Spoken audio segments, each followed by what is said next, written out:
Hello, this is Tony Heller from RealClimateScience.com, setting the record straight about Antifa terrorists. You might remember this famous picture of a terrorist holding an AK-47 in Benghazi. This was right before the 2012 election, so Barack Obama and Hillary Clinton described it as a spontaneous YouTube protest.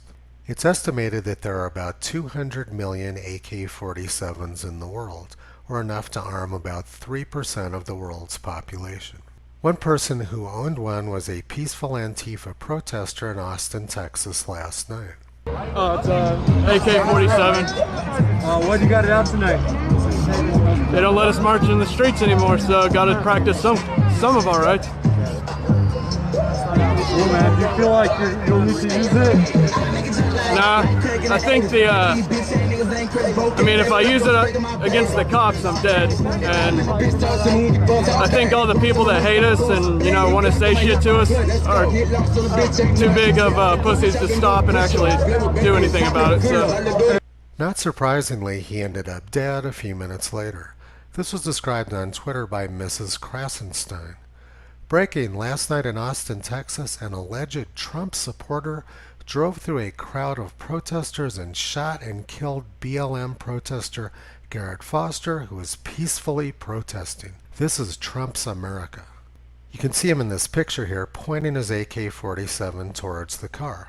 It's difficult to say exactly where the barrel of the gun is pointed, but you can see that his elbow is up, which means he's ready to fire. Now let's look at the video of what actually happened.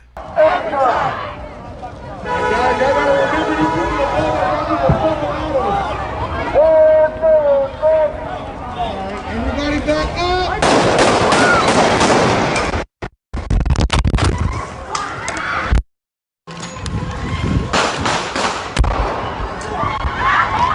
You can see that a car moving at very low speed was honking its horn and trying to work its way through the crowd.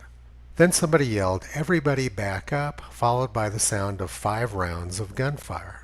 And several seconds later you hear another 3 rounds of gunfire. Now let's watch the video clip again, and this time I want you to focus on the sound of the first 5 rounds and compare it to the sound of the last 3 rounds.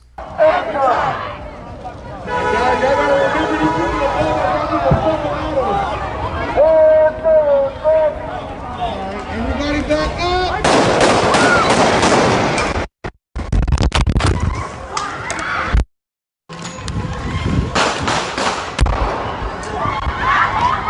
The first 5 rounds sound very much like a high-powered rifle. In fact, they sound very much like an AK-47.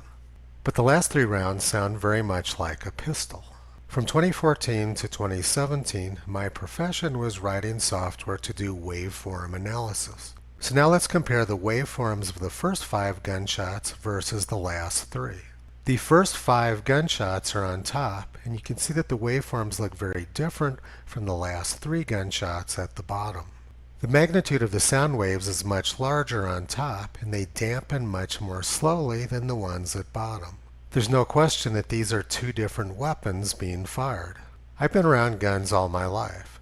The first 5 shots sounded very much like a rifle, in fact very much like an AK-47, and the last 3 shots sounded exactly like a pistol. These sort of graphs are known as time domain waveforms.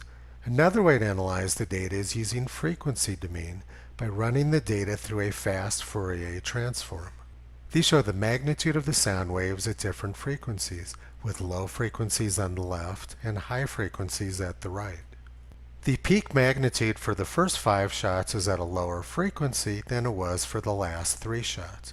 Once again, this is a very strong indicator that they were different weapons. The most plausible explanation for what happened is that this peaceful protester yelled at everybody to back up, fired 5 rounds from his AK-47 into the car, at which time the driver picked up his pistol, fired 3 rounds back, and killed the terrorist. It seems like this should be an open and shut case, but unfortunately this is Austin, Texas. I worked in Austin during 1993 and 1994 when I was working for Motorola, IBM, and Apple Computer on PowerPC microprocessor development. Austin is a famously corrupt, Democratic-controlled city. At the time I was living there, the district attorney, Ronnie Earl, attempted to frame Senator Kay Bailey Hutchison. He failed and the judge threw the case out, but that's fairly typical for Austin politics. So what happened last night may end up just being another spontaneous YouTube protest with an evil Trump supporter driving his car through the crowd. Toto is pretty good at sniffing these sort of things out, and he's going to be keeping his eye on this one. Please visit Toto on the web at realclimatescience.com. He's been pulling back the curtain on junk science and propaganda for a long time.